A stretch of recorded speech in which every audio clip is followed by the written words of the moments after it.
નમસ્કાર મિત્રો, આજે સીધું ને સટમાં આપણી સાથે વરિષ્ઠ તંત્રી દિલીપ પટેલ જોડાયા છે અને દિલીપભાઈ આજે આપણી સાથે આમ આદમી પાર્ટીના વિધાનસભા પક્ષના નેતા અને ડેર ડેવિલ ધારાસભ્ય એવા ચૈતર વસાવા, એમના પત્ની અને બીજા લોકો, એમના સાથીઓ, એમને સેશન્સ કોર્ટે વન અધિકારીને માર મારવા, ખંડણી વસૂલ કરવા સહિતની કલમો લગાડીને 7 વર્ષની જે જેલની સજા ફરમાવી અને સીધા જ અદાલતમાંથી એમને વડોદરા સેન્ટ્રલ જેલ લઈ ગયા.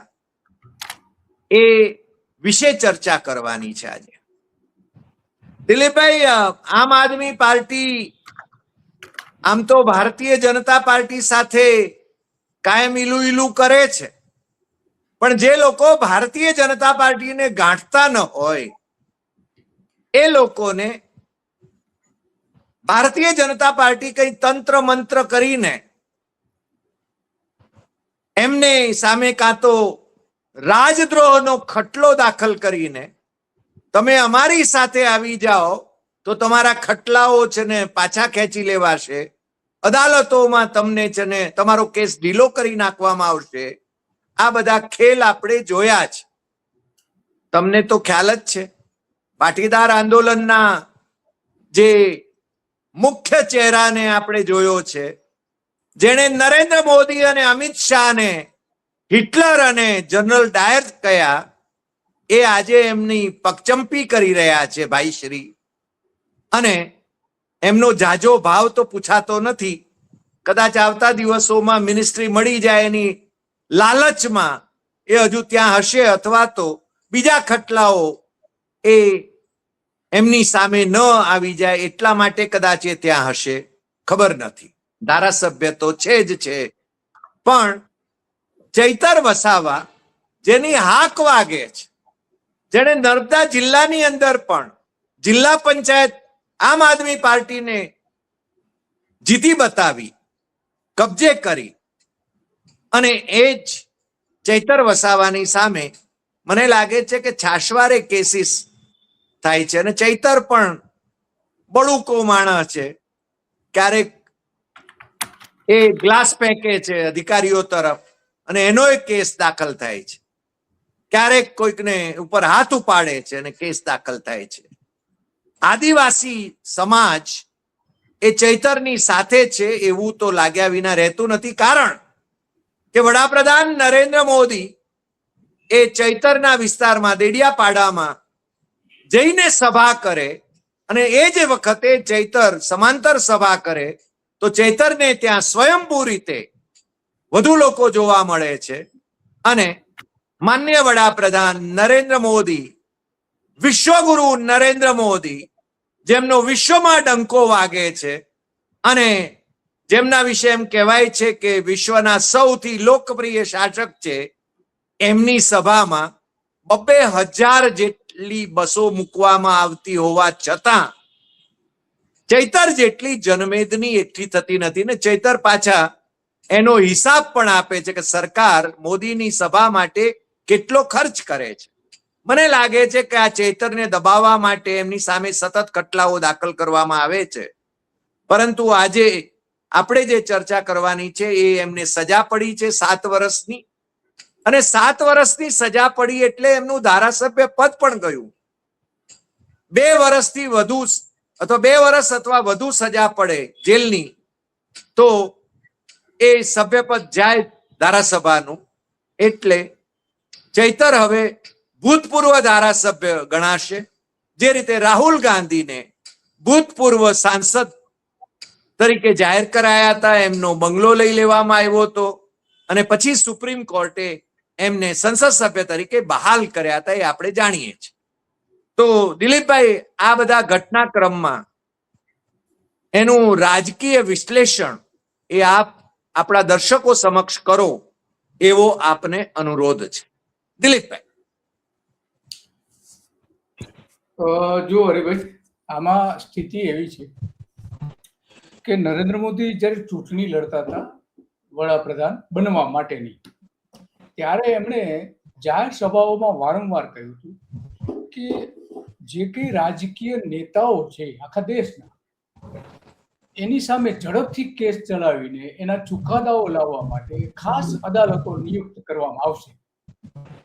એક પણ અદાલત તો ખાસ નિયુક્ત થઈ નહીં, રાજકીય નેતાઓ સામે ઝડપથી કેસ ચાલ્યા નહીં, પણ પોતાના જે ટાર્ગેટેડ છે ભારતીય જનતા પાર્ટીના, કે જેને નડે છે રાજકીય રીતે, એના કેસ ઝડપથી ચલાવીને એને કેમ સજા કરવી, એનો આ એક દાખલો છે ચૈતર વસાવા. કારણ કે એ ફાઇટર વ્યક્તિ છે, હંમેશા માટે લડતા વ્યક્તિ છે, સત્તા સામે લડતા વ્યક્તિ છે, અને એટલા માટે તો બરાબર છે કે લડે છે. ચલો, લડનારા ઘણા બધા છે ગુજરાતમાં, એક નથી, પણ રાજકીય રીતે નડનાર જે છે એમાં ચૈતર વસાવા સૌથી ટોચ પર છે, સૌથી ટોચ પર. વિરોધ પક્ષમાં જે છે અત્યારે જે કંઈ છે, પ્રદેશ પ્રમુખો ગણો કોઈ પણ પક્ષના, ધારાસભ્ય કોઈ પણ પક્ષના ગણો, તો એમાં સૌથી વધારે રાજકીય રીતે ભારતીય જનતા પાર્ટીને જો નડતરરૂપ હોય તો એ ચૈતર વસાવા છે. એકમાત્ર ધારાસભ્ય છે, એક પણ બીજા ધારાસભ્ય એટલા મજબૂત રીતે નડતા નથી. તો હવે એને મનાવવા માટેથી લઈને નડતા હોય એમાંથી વચ્ચેથી ખસી જવા માટેથી તમામ પ્રયત્નો કર્યા, ઘણા બધા કેસ કર્યા, એને ઓફર આપવામાં આવી જાત જાતની કે પક્ષમાં આવી જાવ, આ તે ચૈતર વસાવાના કેવા પ્રમાણે. તો એમાં કોઈ કંઈ થયું નહીં. તો રસ્તો શું હવે કે આપણે તો નડે છે, આપણે જાણીએ છીએ કે ભારતીય જનતા પાર્ટી એ કિન્નાખોરી રાખનારો પક્ષ છે. એ ક્યારેય વિશાળ દિલના નેતાના સ્વરૂપમાં એ આખો પક્ષ ક્યારેય જોવા નથી મળ્યો. એ હંમેશને માટે કિન્નાખોરી રાખીને પોતેને નડતા હોય અને પોતાને આગળ વધવા માટે જે વ્યક્તિઓ રસ્તાના પથ્થર બનતા હોય એમના માટે હંમેશને માટે આ કિન્નાખોરી રાખતા છે. એ કિન્નાખોરીનો ભોગ ચૈતર વસાવા બનેલા હોય એવું મને સ્પષ્ટપણે દેખાઈ રહ્યું છે. નહીં કે ગોપાલ ઇટાલિયા અમને રાજકીય રીતે કોઈ જગ્યાએ નડતા હોય એવું દેખાતું નથી. કારણ કે આનો જે પાયો છે મજબૂત છે. નર્મદા જિલ્લો આખો એ પોતાના પગ ઉપર જ જીતી બતાવ્યો એમને, ચૈતર વસાવાએ આખો જિલ્લો જીતી બતાવ્યો, અને ત્યાં જિલ્લા પંચાયતની રચના કરી. સૌથી મોટી રાજકીય સિદ્ધિ એમની આ છે. અને એ સિદ્ધિ આગામી સમયમાં વિધાનસભાની જે ચૂંટણી આવી રહી છે 2027ની, એમાં ચૈતર વસાવા જે છે આદિવાસી વિસ્તારની 42-45 બેઠકો જે કંઈ છે એમાં નડતરરૂપ થાય એમ છે. તો એને અટકાવવા કઈ રીતે?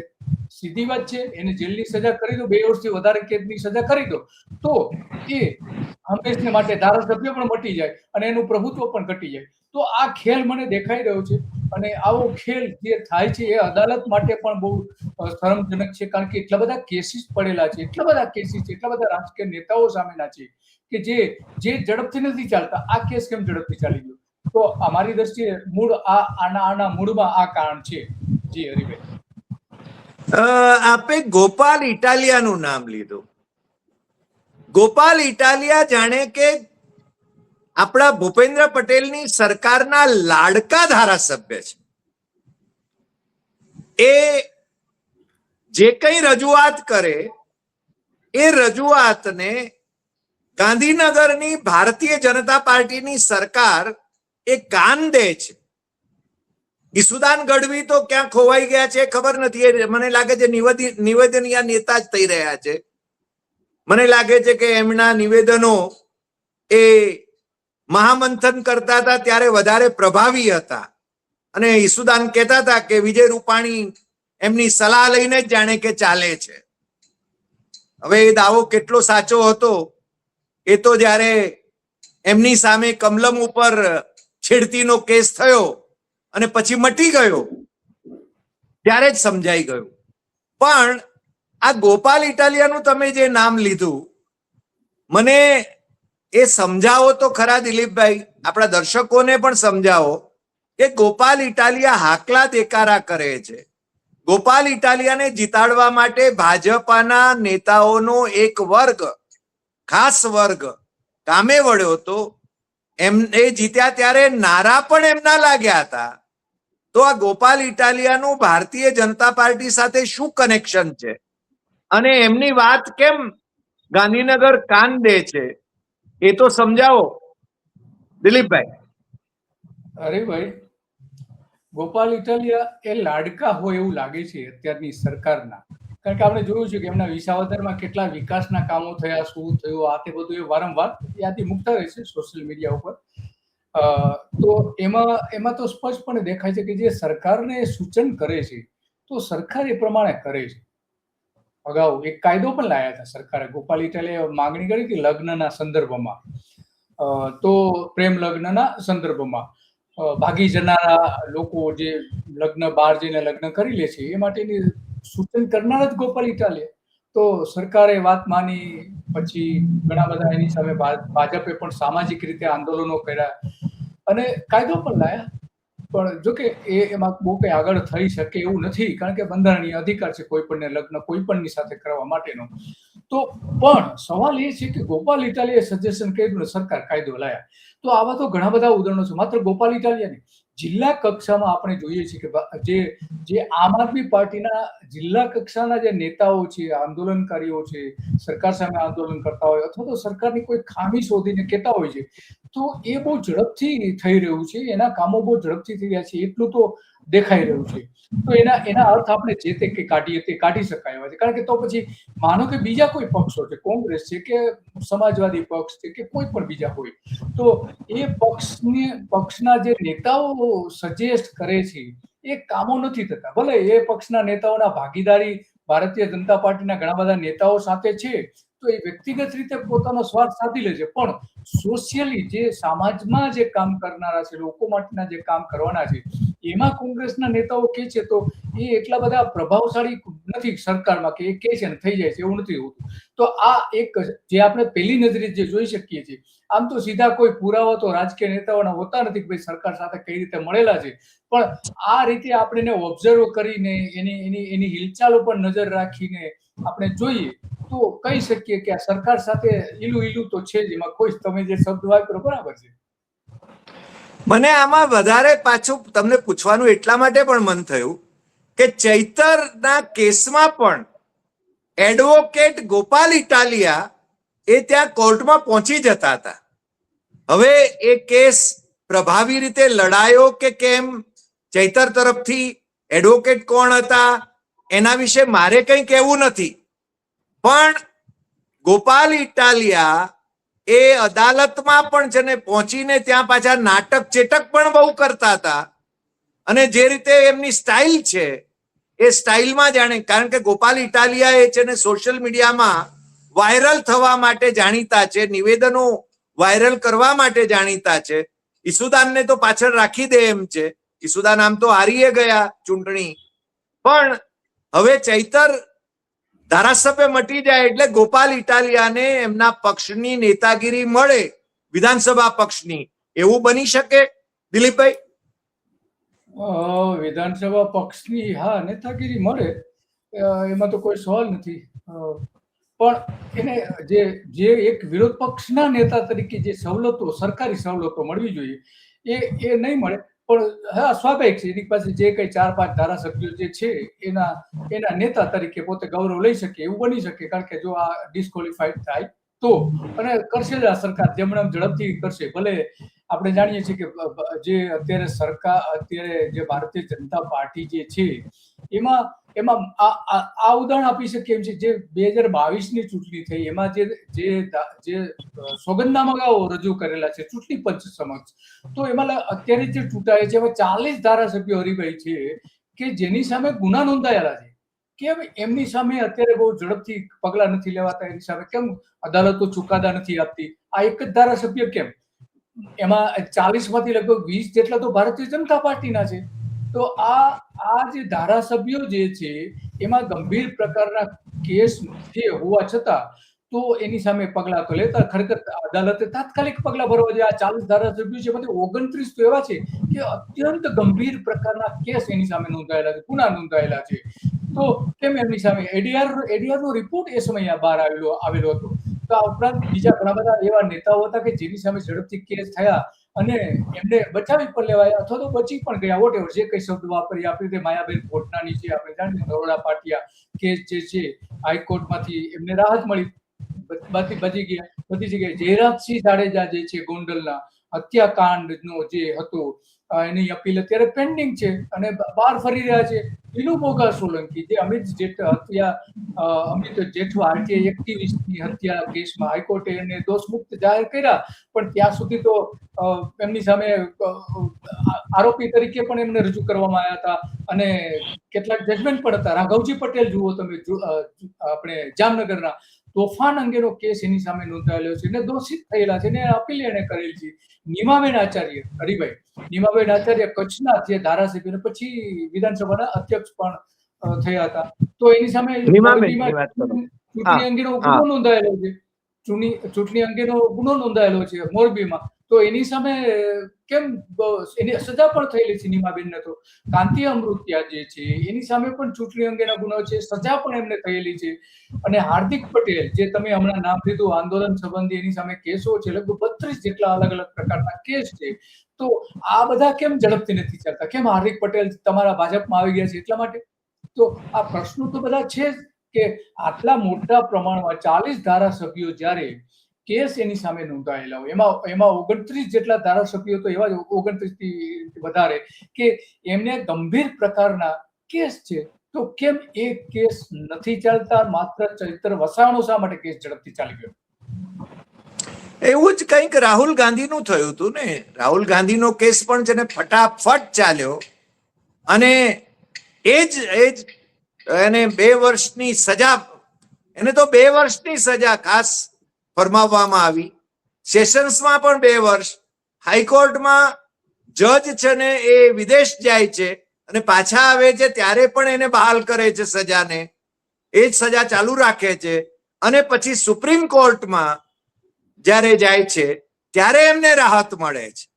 એટલે મને લાગે છે કે આ વિશેષ છે, ચૈતરની વાત વિશેષ છે. અને જ્યારે ભારતીય જનતા પાર્ટી એ આદિવાસી હિતની વાત કરે છે ત્યારે પણ ખાસ મુદ્દો જે ચૈતર ઉઠાવ્યા કરે છે, આદિવાસીઓને જમીનના પટ્ટા જે એના પરવાના આપવા જોઈએ, એના જે કેસીસ પેન્ડિંગ પડ્યા છે એ કેસીસને છે ને એનો નિકાલ નથી થતો અને આદિવાસી અધિકારીઓ જે બેઠા છે સરકારમાં એ લોકો પણ એ મુદ્દાઓ નથી લઈ શકતા. એટલે આ સરકાર છે ને એ આદિવાસીઓનું કલ્યાણ કરવાને નામે શું કરી રહી છે એ ખબર નથી. ચૈતર મને લાગે છે કે આ બધા મુદ્દાઓ, આદિવાસી હિતના મુદ્દાઓ એ હંમેશા લેતા રહ્યા છે અને એને કારણે આદિવાસીઓ એની સાથે જોડાતા રહ્યા છે. અને તમને તો ખ્યાલ છે કે જ્યારે ભૂપેન્દ્ર પટેલની સરકારને રીઓર્ગેનાઇઝ કરવામાં આવી ત્યારે 4 આદિવાસી મિનિસ્ટરો એમને લેવા પડ્યા. 4 આદિવાસી મિનિસ્ટરો લેવા પડ્યા. કારણ હર્ષ સંઘવીને વધારાની જવાબદારી સોંપવામાં આવી છે. યસ. એટલે મને લાગે છે ચૈતરનો એટલો બધો ખોફ અથવા તો એટલો બધો પ્રભાવ કે ભારતીય જનતા પાર્ટી એનાથી ધ્રુજે અને એટલા માટે આપે જેમ કહ્યું એમ કે કિન્નાખોરી રાખીને એની સામે કેસ દાખલ કરવામાં આવે. આપણે અદાલતોનો આદર કરીએ, પણ અદાલત, તમને ખ્યાલ હશે કે એક બેસ્ટ બેકરી કેસ હતો, તમને ખ્યાલ હોય તો વડોદરાનો બેસ્ટ બેકરી કેસની અંદર જે લોકો એમાં આરોપી હતા એ બધા નિર્દોષ છૂટી ગયા. તો દોષિત કોણ? લોકોને જીવતા સળગાવી મૂકનાર દોષિત કોણ? એ શોધવાની જવાબદારી તો પોલીસની છે.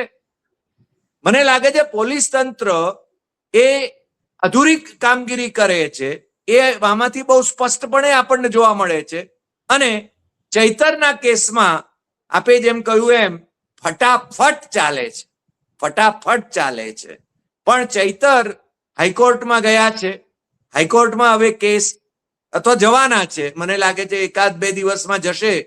પણ એમને સીધા કોર્ટમાંથી સીધા વડોદરા સેન્ટ્રલ જેલમાં લઈ જવામાં આવ્યા. સામાન્ય રીતે ભારતીય જનતા પાર્ટીના કોઈ પણ નેતાને સજા પડી હોય તો સીધા જેલમાં લઈ જવામાં આવ્યા હોય એવો કિસ્સો મને યાદ નથી.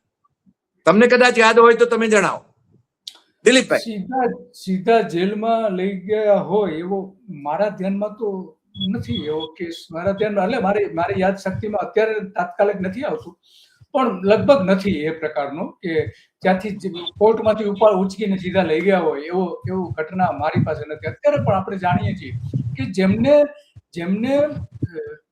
આજીવન કેદની સજા થયેલી છે એવા ભારતીય જનતા પાર્ટીના નેતાઓ દિનુ બોગા સોલંકી થી લઈને પછી ઉપલી કોર્ટમાંથી છૂટી જાય આ તે બધું, તો જેમને આટલી મોટી ગંભીર સજા થઈ હોય એમને પણ આ રીતે તો નથી લઈ જવામાં આવ્યા. આપણે જાણીએ છીએ નરોડા પાટિયા રમખાણોનો જે કેસ હતો એમાં નથી. 29 વર્ષ પછી આપણે જાણીએ છીએ 2025માં એક આપણે અદાલતે કેસ બંધ કર્યો. ભારતીય જનતા પાર્ટીનો કદાચ આંતરિક જે કેસ હતા એમાંનો પૈકીનો એક જૂનો કેસ છે ડોક્ટર AK પટેલનો, મહેસાણાના, જ્યાં ધોતીકાંડ થયું હતું અમદાવાદમાં સ્ટેડિયમમાં, સરદાર પટેલ સ્ટેડિયમમાં ધોતી ખેંચીને, આત્મારામ પટેલની ધોતી ખેંચીને આખું જે મોટું રાજકીય ષડયંત્ર જે થયું હતું એમાં AK પટેલને એમના એ આરોપી હતા. તો એ કેસ થયા પછી 29-30 વર્ષ પછી કેસ અદાલતે બંધ કર્યો. તો આ રીતે નેતાઓની સામે કેસ થાય છે. એક મિનિટ દિલીપભાઈ, આ AK પટેલ એટલે જે મેમ્બર ઓફ પાર્લામેન્ટ હતા એમની વાત કરો છો? હા, એકમાત્ર. પણ આ ષડયંત્રની પાછળ કોણ હતું એ સમજવા માટે તો વિષ્ણુ પંડ્યાએ લખેલા પુસ્તકને વાંચવું પડે એમ છે, ત્રીજી શક્તિનો સૂર્યોદય. સમજ્યા કે નહીં? એનું ષડયંત્ર હરિભાઈ બે જગ્યાએ ઘડવામાં આવ્યું હતું. આમ તો 3 જગ્યાએ 3 સ્થળો આપણે બતાવી શકીએ. એક સાણંદથી આગળ એક જે શૈક્ષણિક સંસ્થા છે RSS ને આપણે બધા જાણીએ છીએ, ત્યાં એની ચર્ચા વિચારણા અને બધાને કેટલાકની જે જવાબદારી સોંપવામાં આવી હતી. પણ મુખ્ય જે કેન્દ્રો 2 હતા, એક નારણપુરા હતું. એ નારણપુરમાં કોણ હતા એ આપણે જાણીએ છીએ, અત્યારે તો દિલ્હીમાં બેસે છે. બીજા ખાડિયામાંથી હતું કે ખાડિયાના કેટલાક યુવકો હતા એને જવાબદારી સોંપી હતી. તો આ ફિલ્ડ ઉપર જઈને આ રીતે નેતાઓને મારવા કે જે ભાજપનો આંતરિક ઝઘડો હતો, તો એ બધી દોરી સંચાર કરનાર તો અત્યારે દિલ્હીમાં બેઠા છે બધા. અને AK પટેલ, તમને ખ્યાલ હશે 1984માં જે 2 સંસદ સભ્યો, એક નરેન્દ્ર આંધ્રમાંથી, એટલે હવેનું છે ને એ તેલંગણ કહેવાય, ત્યાંથી ભારતીય જનતા પાર્ટીના એ નરેન્દ્ર ચૂંટાયા હતા, અને મહેસાણામાંથી AK પટેલ ચૂંટાયા હતા. ભારતીય જનતા પાર્ટીના માત્ર 2 સાંસદો ચૂંટાયા હતા લોકસભામાં. સૌથી પહેલા ચૂંટાયા હતા એ વખતે. ત્યારે છે ને આખું વાવાઝોડું હતું. 29 વર્ષ સુધી એમાં આપણે ડોક્ટર પ્રવીણ તોગડિયા પણ VHP ના એનું પણ નામ હતું. તો 29 વર્ષ પછી એ આખો કેસ બંધ કરી દેવામાં આવ્યો. તો પછી કોણ? તમે કહો છો વાત સાચી. તો પછી ધોતિયું ખેંચેલું કોણ? આત્મારામ પટેલને ધોતિયું ખેંચીને બધા કપડા વગરના કેમ કરી દીધા હતા? કોણ કરનાર હતા? એની પાછળના ષડયંત્રો કરનાર હતા કોણ? દત્તા ચેરનદાસને જીવતા સળગાવી દેવા માટેનું કાવતરું હતું. એ બસમાં, સિટી બસ જ્યાંથી પસાર થતી હતી AMTS, એમાં ચડી ગયા એટલે બચી ગયા. બાકી તો આ બધા જે ષડયંત્રો થતા હોય છે, રાજકીય ષડયંત્રો, તો એની સામે તો આ પ્રકારના કઈ અદાલતો કઈ બહુ સક્રિય દેખાતી નથી. આ કેસમાં કેમ વધારે સક્રિય દેખાઈ રહી છે? સવાલ આવી ઉભો. તમને આપણે આ વાત ધોતિયા કાંડની ચાલી છે ત્યારે ધોતી બીકી 8 કરોડ મેં, એની પાછળ પણ આ નારા લગાવવા પાછળ પણ એ જ ષડયંત્ર આપણને જોવા મળ્યું હતું, ખ્યાલ હોય તો. વાજપેયી ઉપર આરોપો મૂકવામાં આવ્યા હતા. વાજપેયી જેવા રાજપુરુષ ઉપર આવી રીતે છે ને છાંટા ઉડાડવામાં આવ્યા હતા. અને એ પણ વિષ્ણુ પંડ્યાએ આ ત્રીજી શક્તિનો ઉદય, એટલે જયારે વિષ્ણુ પંડ્યા શંકરસિંહના કેમ્પમાં હતા, ભારતીય જનતા પાર્ટીને તોડવા માટે મહેનત કરી રહ્યા હતા, અથવા તો એ કેમ્પમાં હતા, ત્યારે છે ને એમણે જે, અને પાછું એનું પુસ્તક આજે પણ અવેલેબલ છે, એમણે મને એ ગિફ્ટ આપેલું પુસ્તક છે પાછું. મારી વેબસાઇટ ઉપર એ પાના મેં શેર પણ કરેલા છે. વાત સાચી. તમારી પાસેથી વાંચવા માટે હું પણ લઈ ગયો, ત્યારે કેટલાક રેફરન્સ જોઈતા. તમે લીધેલું છે. પણ ભારતીય જનતા પાર્ટીને આજે ગઈકાલે જે પ્રકરણ આવ્યું, મધ્યપ્રદેશના મુખ્યમંત્રીના જમીન કૌભાંડની બાબતમાં, એ પણ એમને અંદરથી જ આખું છે ને પ્રકરણ બહાર આવ્યું છે. એમના જ ધારાસભ્ય એણે જાહેરમાં પ્રેસ કોન્ફરન્સ લઈને આ મુખ્યમંત્રીના કરતૂતો તરફ અંગુલી નિર્દેશ કર્યો હતો એ બહુ સ્પષ્ટ છે. પણ દિલીપભાઈ, આપણે ફરીને પાછા ખેતર ઉપર આવીએ. આપણે કારણ કે આપણે ઇતિહાસમાં થોડા સરી ગયા, કારણ કે આપણે બંને જણા રાજકીય ઇતિહાસ ના અભ્યાસી છે, એટલે દર્શકોને એનો પણ લાભ મળે એટલા માટે થોડીક વધારે ચર્ચા આપણે કરી. ચૈતર હાઈકોર્ટમાં એમનો કેસ જાય અને હાઈકોર્ટ એની સજા ઉપર સ્ટે આપે. આપણે હાઈકોર્ટ શું કરશે એ તો અત્યારથી કહી ન શકીએ, પણ તો પછી એ મને લાગે છે જેલમાંથી બાઇજ્જત બહાર આવશે. પણ એ વિજયોત્સવ મનાવવા દેવાશે એમને? વિજય ઉત્સવ તો જો કે હવે અદાલતમાં તો તમે કયા પુરાવા રજૂ કરો છો એ અને કયા પ્રકારની એમાં દલીલો થાય છે એના પર વધારે ડિપેન્ડ હોય છે. વ્યક્તિ દોષિત હોય કે નિર્દોષ હોય એના કરતા પણ અદાલત તો મોટાભાગે પુરાવા જોતી હોય છે. તો હવે એમાં કયા પ્રકારની દલીલો થાય છે, કયા પુરાવા રજૂ કરવામાં આવે છે, જજને કઈ રીતે પ્રભાવિત કરી શકાય છે અલગ અલગ દલીલોથી, તો એના પર એ ડિપેન્ડ રહેતું હોય છે. પણ મારી દ્રષ્ટિએ કે ગુજરાતના લડાયક નેતા છે અને એની સામે જે આટલી ઝડપથી જે કેસ ચાલ્યો છે એ શંકા તો ઊભી કરે છે, એમાં તો કોઈ સવાલ નથી. અને આપણે જાણીએ છીએ કે ઘણા બધા રાજ્યોમાં જે અદાલતો જે છે એ સરકારના કેવા પ્રમાણે ચાલે છે ઘણા બધા રાજ્યોમાં. તો આ બધું થતું હોય છે. પણ તમે જે મધ્યપ્રદેશની વાત કરી જમીનોની, તો આમાં મને લાગે છે હરિભાઈ કે આદિવાસી વિસ્તારોમાં એવા ખનીજો છુપી રીતે શોધાયા છે, શોધી કાઢવામાં આવેલા છે કે જે માત્ર ચીનમાં મળે છે. અને અત્યારે કમ્પ્યુટરમાં વપરાતા જે અલગ અલગ પ્રકારના ખનીજ જે છે એ ત્યાં મોટા પ્રમાણમાં છે. અને એમાં અત્યારે એક હાઈવે બનાવવામાં આવી રહ્યો છે આ બધું જાહેર થાય એ પહેલા. અને એની સામે જે આદિવાસી વિસ્તારોમાં જે વિરોધ કરવામાં આવે છે કે ભાઈ અમારા જંગલો કાપીને તમે હાઈવે શા માટે બનાવો છો, અને એક ચોક્કસ જે કોર્પોરેટ હાઉસ છે જે છે ગુજરાતનું 1 નંબરનું, એમના પત્ની પણ ત્યાં આદિવાસી વિસ્તારોમાં સામાજિક પ્રવૃત્તિ કરીને આદિવાસીઓને પોતાની તરફ ખેંચવા માટેના છેલ્લા 4-5 વર્ષથી પ્રયત્નો પણ કરી રહ્યા છે, એમને અલગ અલગ પ્રકારની મદદ કરીને. તો આ જે ખનીજો ઉપર જે અત્યારે પંજો કઈ રીતે મેળવવો એ બહુ મારી દ્રષ્ટિએ મહત્વનું છે. અને એમાં ચૈતર વસાવા સૌથી વધારે નડે છે. મનસુખ વસાવા નડે એમ નથી, કારણ કે મનસુખ વસાવા જે ભરૂચમાં છે, બંને આમ તો ચૈતર વસાવા અને ચૈતર વસાવા તો વચ્ચે થોડો વિરોધ પણ કર્યો. ભરૂચમાં 9,000 કરોડ રૂપિયાના ખનીજ ખોદી કાઢવામાં આવ્યા છે ગેરકાયદેસર રીતે હમણાંથી જ. તો આવા તો ખનીજો ભરપૂર ભરેલા છે આદિવાસી પટ્ટામાં, અને એના ઉપર આ કેટલાક ચોક્કસ પ્રકારના ઉદ્યોગપતિઓ જે છે એ કબજો જમાવવા માંગે છે. અને એ પેલા જો આ ચૈતર વસાવા જો જેલમાં હોય તો ન નડે. અને એ મૂળ આની પાછળની ગેમ તો મને લાગે છે આર્થિક વધારે પણ છે, રાજકીય તો છે જ, પણ આર્થિક પણ એટલી જ છે કે જેથી કરીને પોતાના માનીતા ઉદ્યોગપતિઓને ત્યાં ખનીજ સંપત્તિ સોંપી દેવાય અને પોતે એનો લાભ પણ લે, સત્તામાં અને સંપત્તિમાં બંનેમાં. તો આ જે તમે જે વાત કરી એ અહીંયા જોવા મળે જે ધોલેરામાં થયું. હરિભાઈ, ધોલેરા અને ગુજરાતના જે પ્રોજેક્ટ મોટા પ્રોજેક્ટ જે થયા છે, અમદાવાદનો રિંગ રોડ હોય કે કોઈ પણ શહેરના રિંગ રોડ હોય, એની આસપાસની જે જમીનો લેનારાઓ કોણ હતા? તો મધ્યપ્રદેશમાં જે થયું એ જ અહીંયા થયું. અને ચૈતર વસાવા જો રાજકીય રીતે મજબૂત રહે તો આ મનસુબા બહાર આવે એમ, મનસુબા પાર પડે એમ નથી આદિવાસી વિસ્તારોમાં. અને એના એ પૈકીનું પણ એક કારણ આ હોઈ શકે. આ તો મારું અનુમાન છે, કદાચ એ પણ હોઈ શકે, કારણ કે રાજકીય નેતાઓ તો પોતાની ઈચ્છાઓ તો જાહેરમાં વ્યક્ત કરતા નથી. કેટલાક નેતાઓ એવા હતા ગુજરાતમાં હતા ત્યાં સુધી કે પોતે મુખ્યપ્રધાન બનવા માંગે છે એવી ઈચ્છા ક્યારેય જાહેર નથી કરી, પોતે વડાપ્રધાન બનવા માંગે છે એવી ઈચ્છા ક્યારેય જાહેર નથી કરી. પણ ઈચ્છા તો હતી, તો રાજકીય નેતાઓ પોતાની ઈચ્છા તો વ્યક્ત કરતા નથી.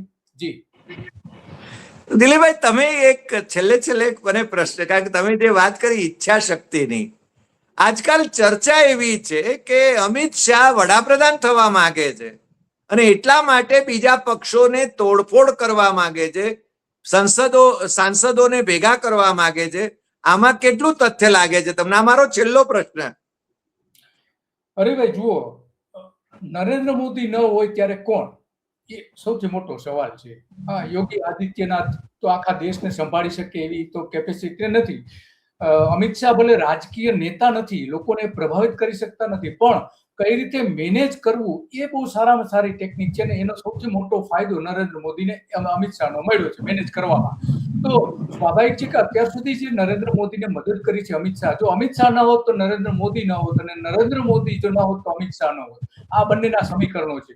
તો એમાં એકબીજાના એ પૂરક છે, અને સ્વાભાવિક છે કે નરેન્દ્ર મોદી પોતે પણ અમિત શાહને આગળ કરી રહ્યા છે. અત્યારે માત્ર તમે જુઓ, જાહેર કાર્યક્રમોથી લઈને સરકારી જે સરકાર દ્વારા જે પ્રમોશન આપવામાં આવે છે, તો એમાં બીજા નંબર ઉપર અમિત શાહ છે. તો આ રીતે અમિત શાહને તો પ્રમોટ કરવામાં આવી જ રહ્યા છે દરેક જગ્યાએ, આખા દેશમાં કોઈ પણ જગ્યાએ. અને એમણે એ પોતાની કાબેલિયત ચૂંટણી જીતવામાં તો ભલે ગમે તે હથકંડા અપનાવીને જીત્યા હોય, પણ ચૂંટણી જીતાવીને એમણે એ સાબિત તો કર્યું જ છે, એમાં તો કોઈ સવાલ નથી.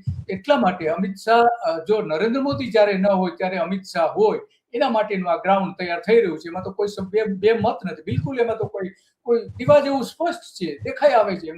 એમાં અમિત શાહ ઈચ્છતા હોય તો પણ અને ન ઈચ્છતા હોય તો પણ એકદમ સ્પષ્ટપણે દેખાઈ રહ્યું છે. અને નરેન્દ્ર મોદી પોતે જ એને પ્રમોટ કરી રહ્યા છે.